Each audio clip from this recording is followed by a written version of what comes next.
नमस्कार, मैं हूं आपके साथ अनुष्का और आप देख रहे हैं एमपी फर्स्ट न्यूज। उज्जैन में आज शीतला सप्तमी पर माता मंदिरों में महिलाओं का तांता लगा हुआ है। देर रात से ही महिलाएं घर में सुख शांति समृद्धि के लिए मंदिर पर पूजा कर रही हैं। उज्जैन चैत्र मास की सप्तमी को शीतला माता का पूजन महिलाओं द्वारा किया जाता है। एक दिन पहले रात्रि से ही पूजन करने का क्रम शुरू हो गया था। आधी रात को शीतला माता मंदिरों के बाहर महिलाओं की कतार लगने लगी थी। विवाहित महिलाओं ने शीतला माता से परिवार के लिए सुख समृद्धि की कामना की। पूजन के पहले शीतला माता को भोग लगाने के लिए रविवार को ही व्यंजन तैयार हो चुके थे। वहीं सोमवार को घरों में ठंडा भोजन व सामग्री का उपयोग किया गया। हालांकि रविवार को देर रात 12 बजे बाद से शहर के शीतला माता मंदिरों में महिलाओं की कतार पूजन करने के लिए लगने लगी थी। थाली में पूजन सामग्री के साथ विवाहित महिलाएं पूजन के लिए पहुंचने लगी थी। शहर की प्रसिद्ध शीतला माता मंदिरों के बाहर महिलाओं की लंबी कतारें लगी रहीं। सुबह सूर्योदय के पहले जब पूजन का सिलसिला चलता रहा, पूजन के बाद घर के बाहर हल्दी के छापे भी लगाए गए। मान्यता है कि शीतला माता का पूजन करने से परिवार में सुख समृद्धि आती है। इसी के चलते एक दिन पूर्व ही महिलाओं ने व्यंजन बनाए और माता को ठंडे व्यंजनों का भोग लगाया। सोमवार को घरों में चूल्हे पर तवा या कढ़ाई नहीं चढ़ाई जाएगी, लिहाजा परिवार के सभी सदस्य ने एक दिन पहले बनाया हुआ ठंडा भोजन ग्रहण करेंगे। क्या आज के दिन किया जाता है? ये इस तरह की पूजा है कि होली अपनी जब जलती है उसके बाद में सुबह से ही लेडीज से सब स्नान करके यहाँ पे जल चढ़ाने आती कि ताकि शांति बनी रहे। इसलिए 7 दिन तक के सुबह में जल्दी से जल्दी जितनी जल्दी अपन जल चढ़ा सके उतना अच्छा रहे, क्योंकि बच्चों को बड़ों को सबको माता जी निकलती है। इसलिए सदियों से ये परंपरा है कि एक दिन पहले भोजन बनता है, दूसरे दिन मतलब माता जी को चढ़ता है, उसके बाद में ठंडा करके खाते हैं। क्योंकि माता जी के कृपा से जो गर्मी रहती है तो माता जी को तकलीफ होती है, इसलिए ठंडा बना के आज के दिन पूरे भारत में ठंडा खाना खाते हैं।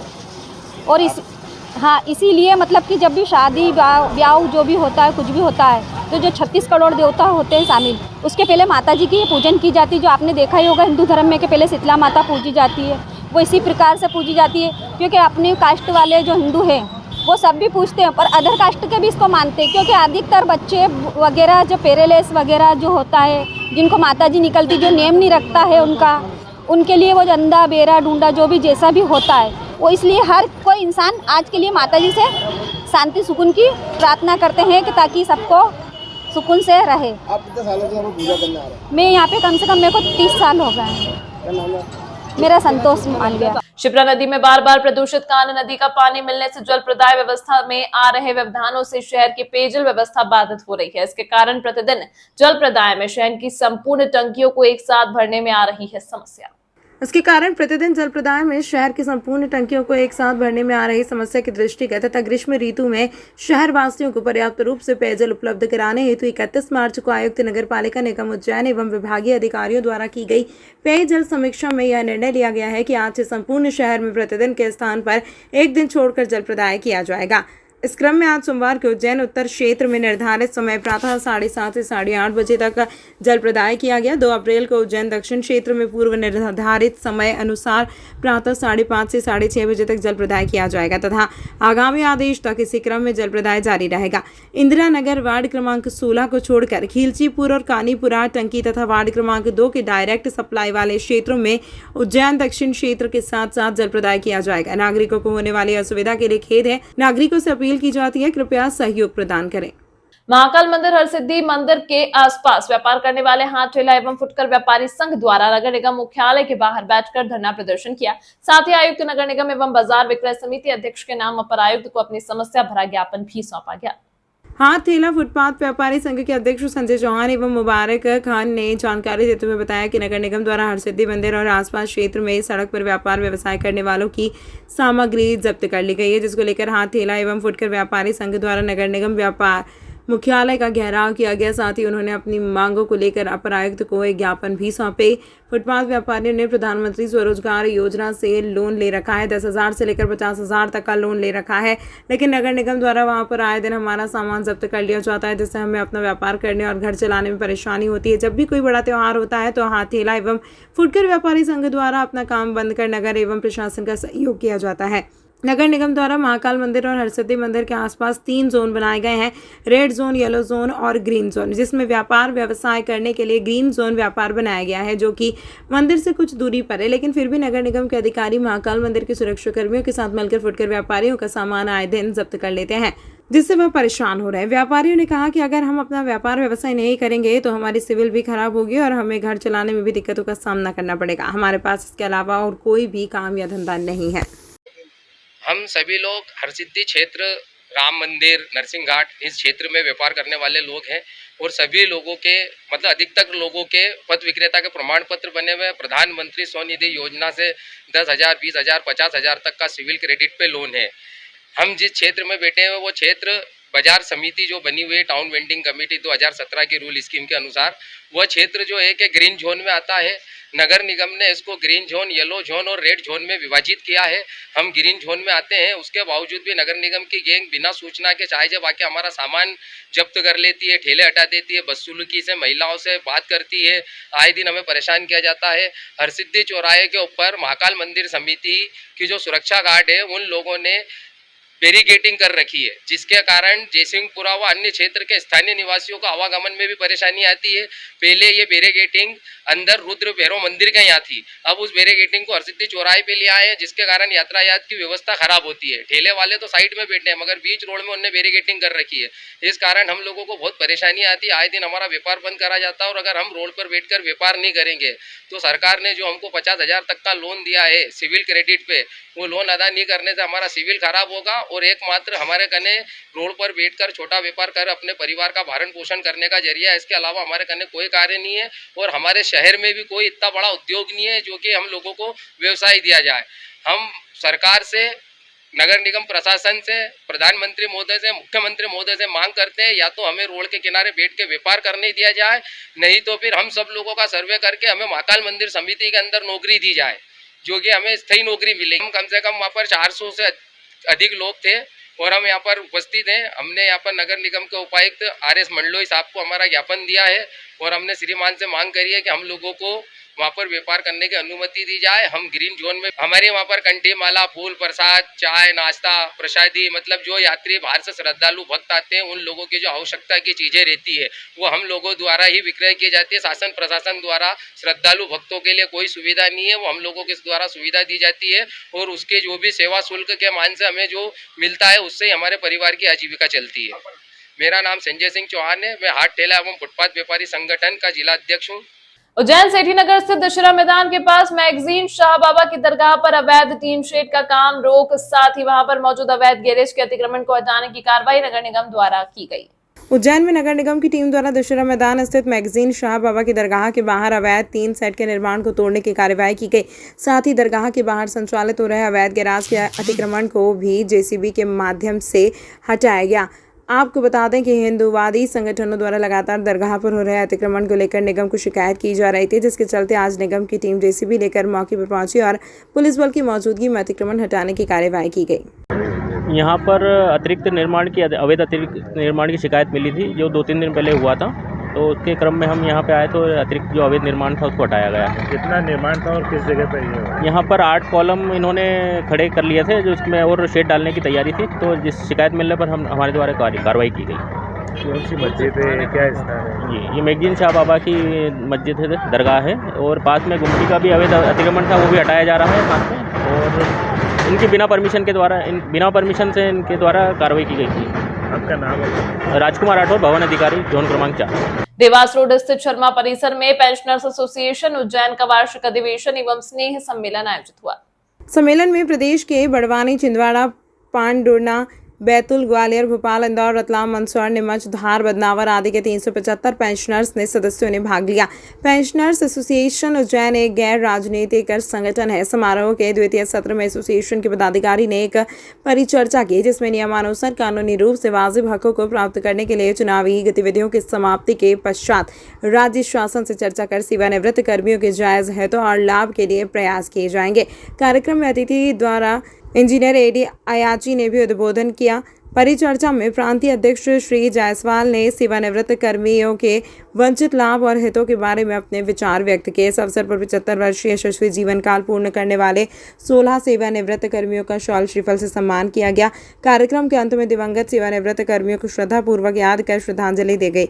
अंत में श्री जगदीश शर्मा सह सचिव ने आभार प्रदर्शन किया। उज्जैन का कार्यक्रम आयोजित किया गया है और इसमें हमारे पूरे प्रदेश से हमारे साथी उपस्थित हुए हैं जो पेंशनर्स प्राप्त हैं। उसमें हमारी संस्थाएं जो हैं अलग अलग प्रदेश अलग अलग संभागों में बनी हुई हैं। उसमें से हमारे जायसवाल साहब और छिंदवाड़ा से, पांडुना से, बैतूल से, नीमच मंदसौर पूरे क्षेत्र से हमारे प्रतिनिधि यहाँ उपस्थित हुए हैं। और मुख्य रूप से हम आपसी व्यवस्थाओं के साथ साथ हमारी जो वाजिब मांगें हैं, जो नियमानुसार हमें मिलना चाहिए वो नहीं मिल रही है या आंशिक रूप से उनमें कटौती हो रही है, उसके लिए हम संघर्षरत हैं। जो भी सरकार है, चाहे वो किसी की भी सरकार हो, चूँकि हमारा गैर राजनीतिक संगठन जो भी सरकार है, हमारी उनसे एक ही मांग है कि जो नियमानुसार हमको मिलना चाहिए वो समय पर मिले। और अगर ये नहीं मिलता है तो भविष्य में आचार संहिता समाप्त होने के पश्चात, जैसा कि जायसवाल साहब ने बताया, हम लोग सब मिलकर आंदोलित होंगे और हमारा हक, वाजिब हक जो नियम में हमें मिलना चाहिए प्राप्त करके रहेंगे। तो हमारे आज करीबन 350 से 400 सदस्य यहाँ बीच उपस्थित हैं और सभी ये विचार विमर्श करके आज यहाँ से प्रस्थान करेंगे कि भविष्य में हम लोग अपने हकों के लिए, वाजिब हकों के लिए लड़ते रहें। हमारे यहाँ पे पेंशन एसोसिएशन के जो 75 वर्ष आयु जिन्हें पूर्ण कर ली सेवा काल एसोसिएशन में, उनका हमने सम्मान किया है और उनके सम्मान स्वरूप उन्हें एक स्मृति चिन्ह प्रदान किया है। साथ ही उनके उज्जवल भविष्य की हम कामना करते हैं कि वो हमारे बीच रहें और हमें मार्गदर्शन प्रदान करते हैं। क्या नाम लिखते हैं? अभय कुमार जैन, सचिव पेंशन एसोसिएशन मध्य प्रदेश विद्युत मंडल उज्जैन। पेंशन एसोसिएशन का प्रांतीय सम्मेलन और पूरे उज्जैन एवं पूरे प्रांत से आए हुए पेंशनर्स के प्रतिनिधि इसमें शामिल हैं। और इसके लिए हमारा पेंशनर्स सम्मेलन आयोजित करने का मुख्य उद्देश्य पेंशनर्स को आपस में एक दूसरे के साथ में सद्भाव जोड़ना, मान सम्मान करना और हमारी जो मांगे होती हैं, जो समस्याएं होती हैं, उनको उठाना पर्पज रहता है। आज हम लोग यहाँ पर अपने इस सम्मेलन के माध्यम से हमारी तमाम अनेकों समस्याएं हमारी पेंशनर्स की हैं प्रांतीय स्तर की। इसमें मुख्य रूप से हमारी समस्या एक पेंशन फंड की है कि हमारा पेंशन फंड बनाया जाए जिससे कि हमारी पेंशन खर्चे में आए। दूसरा हमारा ये था कि जो हमारा डीआर है महंगाई राहत, वो धारा 49 की धारा बनाकर, छत्तीसगढ़ का बहाना बनाकर हमेशा उसको रोका जाता है। धारा 49 को समाप्त किया जाए क्योंकि छत्तीसगढ़ को बने हुए 20 साल हो गए और उसके बाद से 24 साल हो गए और उसके बावजूद भी आज तक भी उसका बहाना बनाकर ये हमारे को रोकते हैं और उसमें असमानता पैदा करते हैं। केंद्र के अनुसार ये इनको करना चाहिए, वो न करके आगे पीछे करते हैं। हमारा जो महंगाई राहत का पैसा है, ये पैसा शासन को देना नहीं होता। ये जो उपभोक्ता हैं, उपभोक्ताओं के बिलों में इस पैसे को लिया जाता है, ये कहकर कि हमें पेंशनर्स का भुगतान करना है और पेंशनर्स के भुगतान के लिए हमको रुपये की व्यवस्था है तो उसके अंदर जुड़ा रहता है। तो जो फंड हमारा आम उपभोक्ता से आता है और सरकार के पास रहता है, उस पैसे को भी ये हजम करना चाहते हैं और लेट अवेयर करते हैं और वो भी समय से नहीं देते। जैसे जो जुलाई से मिलना है मार्च में देंगे, मार्च से मिलना है जुलाई में देंगे, इसमें 8 महीने का हमेशा अभी करते हैं। हमारा लगभग हमारा इसमें पूरे प्रदेश से इसका 20 से 25 करोड़ रुपया हर माह मिलता है उपभोक्ताओं से और जो हमें इनको महंगाई राहत के रूप में दिया जाना चाहिए समय से, वो ये नहीं करते। पेंशन फंड के अंदर भी एक प्रावधान है, जब ये विभाजन हुआ था छत्तीसगढ़ का और इसका और कंपनियाँ बनी उसके बाद, तो ये एक पेंशन फंड का निर्माण करने की बात में उसमें विभाजन होना चाहिए कि पेंशन फंड का निर्माण किया जाए। तो उन्होंने पेंशन फंड नहीं बनाया भी 5 करोड़ रुपए से पहले बनाया, उसमें पैसा जमा नहीं किया, तो वो पैसा भी प्रॉपर हर माह जमा होता रहे। अब हमने जब नियामक आयोग हाईकोर्ट में गए कुछ जमा करना शुरू किया है तो वो इतना नाकाफी है। तो हम ये चाहते हैं कि हमारे पेंशन फंड की गारंटी मिले और हमें ट्रेजरी पेमेंट जो राज्य सरकार को मिलता है उसका ट्रेजरी पेमेंट हमको दे दी जाए। ये हम चाहते हैं हमारे पेंशन खतरे में ना आए। आज जो प्रस्ताव चर्चा हमारी हुई है, अभी 13 फरवरी को माननीय ऊर्जा मंत्री से हमारी बैठक थी भोपाल वल्लभ भवन में और उसके अंतर्गत वो मांगे जो CMD हैं वो भी उसके अंदर उपस्थित थे और उसके अंदर ये चर्चा हुई थी। तो उन्होंने उचित आश्वासन में दिया था कि हम आपकी मांगों के लिए विचार कर रहे हैं और रखेंगे। इस बीच में ये चुनाव का आ गया, आचार संहिता आ गई, इसलिए उस बात आगे नहीं बढ़ सकती। हमारा कहना ये था कि अगर उन्होंने हमारी मांगों को पूरा नहीं किया, एक ये है, एक चिकित्सा बीमा की बात है कि हमें आयुष्मान योजना से जोड़ा जाए हमारे पेंशनर को, जैसे आम लोगों को जोड़ा हुआ है उनको जोड़ा जाए। साथ में हम कह रहे हैं कैशलेस बीमा की सुविधा दी जाए। आप पैसा हमसे लीजिए, हमको उसके लिए बीमा हमारे परिवार को दीजिए जिसमें आपका कुछ खर्च नहीं होना। हमने एक प्रस्ताव भी रखा हुआ है कि हमें वो प्रदान की जाए। उसके अलावा हमारी और भी समस्याएं, अनुकंपा नियुक्ति बिना शर्त दी जाए, ओल्ड पेंशन स्कीम लागू की जाए। इसके अलावा जो हमारा पुराना एरियर है 60% वेतनमान का वो दिया जाए। ये तमाम और समस्याएं हमारी इस तरह की हैं जो उनकी मांग कर रहे हैं। इन समस्याओं को समाधान के लिए अगर इन्होंने नहीं किया तो हम आपको आज ये भी प्रस्ताव पारित कर रहे हैं कि आचार संहिता के बाद में हम जो हमारे एक संयुक्त मोर्चा बना हुआ है उसमें और जो सहयोग संस्था आना चाहती है राज्य पेंशन संघ की, मध्य प्रदेश विद्युत मंडल पेंशन संघ की, वो सब मिलकर तो हम एक बड़ा आंदोलन पूरे प्रदेश में करेंगे आचार संहिता के बाद। मैं SK जायसवाल, प्रांतीय अध्यक्ष, मध्य प्रदेश विद्युत मंडल पेंशनर एसोसिएशन जबलपुर एवं अध्यक्ष ग्वालियर। पुलिस कंट्रोल रूम पर एसपी ने किया खुलासा, 3 अलग अलग गैंग के 6 सदस्य गिरफ्तार। गोवंश का वध करने, उसका परिवहन करने, साथ ही जहरीली शराब का परिवहन करने वाले गिरोह का पुलिस ने पर्दाफाश किया है। सोमवार को पुलिस कंट्रोल रूम पर एसपी प्रदीप शर्मा ने प्रेस वार्ता लेकर मामले का खुलासा किया। दरअसल पुलिस को सूचना मिली कि माकड़ौन थाना क्षेत्र में गांव झालरा के पास आगर रोड पर गोवंश का अवशेष पड़ा है। पुलिस ने मौके पर पहुंचकर जांच पड़ताल शुरू की। पशु चिकित्सकों की टीम को भी बुलवाया गया। संदेहास्पद अवशेषों का परीक्षण किया गया जिसमें गौवंश की पुष्टि हुई। मामले की गंभीरता को ध्यान में रखते हुए एसपी ने तत्काल गौ हत्या एवं तस्करी की पड़ताल हेतु एक विशेष टीम बनाई। पुलिस ने मुखबिर की सूचना पर अलग अलग क्षेत्र में दबिश दी। यहाँ कुछ लोगों के नाम सामने आए जो कि इस प्रकार का कार्य करते थे। मामले में सीसीटीवी फुटेज व मोबाइल लोकेशन के आधार पर पुलिस ने आरोपियों को पकड़ा। पुलिस ने बताया कि मामले में 3 अलग अलग गैंग के शामिल होने की पुष्टि हुई है। 6 आरोपियों को गिरफ्तार किया गया। अन्य फरार आरोपियों की तलाश जारी है। गिरफ्तार आरोपी गौवंश का वध, परिवहन एवं जहरीली शराब का परिवहन करते थे। खास बात तो यह है कि आरोपी ऐसी गायों का शिकार बनाते थे जो शहरी व ग्रामीण क्षेत्र में आवारा तौर पर घूमती थी और गौवंश का वध कर परिवहन इंदौर और देवास में करते थे। आरोपी गिरफ्तार किए गए हैं। हमने इस गैंग का जो पूरा मोडस ऑपरेंडी है उसको क्रैक कर लिया है और बाकी जो फरार अपराधी भी हैं उनकी भी तलाश जारी है। जल्दी जल्द वो भी सलाखों के पीछे होंगे। इसमें कैसे खुलासा हुआ है? एक्चुअली इनका जो गैंग जो ऑपरेट होता था इसकी हमने सीसीटीवी फुटेज और सीडीआर एनालिसिस को मेनली फोकस किया है। इससे पता चला कि ये लोग यूजुअली कीपैड मोबाइल यूज़ करते हैं जिसका ज़्यादा से ज़्यादा जो डिजिटल फुटप्रिंट है वो अवेलेबल नहीं होता है। तो उसके चलते हमने इसको ट्रैक करना शुरू किया। साथ साथ इस पर एक बहुत ही मुख्य रोल है मुखबिरों की सूचना का कि किसका कहाँ से मूवमेंट है, कौन कहाँ इस प्रकार की मीट को सप्लाई करता है, कौन इसके सप्लायर्स हैं और कौन इसके बायर्स हैं इंदौर में, देवास में, आसपास इलाकों में। इस प्रकार से इस घटना को हमको क्रैक करने में हेल्प मिली है। सर, कितनी गैंग काम करती थी इसमें और कितने आरोपी अभी तक हिरासत में? इसमें मुख्य रूप से 3 गैंग है और उसके बाद एक बहुत ही बड़ा पूल ऑफ वर्कर्स है जो रैंडमली कहीं हियर एंड देयर अपने जो भी सरगना है उनको हेल्प करता रहता है और इनकी सप्लाई जो है उधर मेनली इंदौर और देवास की है। कितने आरोपी हैं सर? हाँ सर, फिलहाल में 6 आरोपी गिरफ्तार हुए हैं। बाकी नामजद कुछ आरोपी हैं, उन्हें भी गिरफ्तारी का काम चल रहा है धीरे धीरे। और इसके पश्चात और भी अगर हमको नए अपराधियों का पता चलेगा तो उन पर भी इसकी कार्रवाई की जाएगी। गोवंश कहाँ से लाते थे, कहाँ पर इसको काटते थे और क्या पूरा रहता था इनका? इनका कोई फिक्स स्पॉट नहीं है सच। ये क्या करते हैं कि इनका एक पायलट व्हीकल होता है, वो यहाँ वहाँ जो भी आवारा पशु घूम रहे होते हैं उनको चिन्हित करता है कि जहाँ पे कोई अंधेरा इलाका मिल पाए जहाँ इनको काटने पीटने में सहूलियत रहे। अब इस प्रकार से इन्होंने पहले एनिमल को आइडेंटिफाई कर लिया, उसके बाद वहाँ जाकर के अपने पूरी अपराध को अंजाम दिया और बिल्कुल 20-25 मिनट में इस काम को कंप्लीट करके ये तुरंत उस गाड़ी में बैठ कर वापस निकल जाया करते थे। तमाम महत्वपूर्ण खबरों के लिए देखते रहिए MP फर्स्ट न्यूज।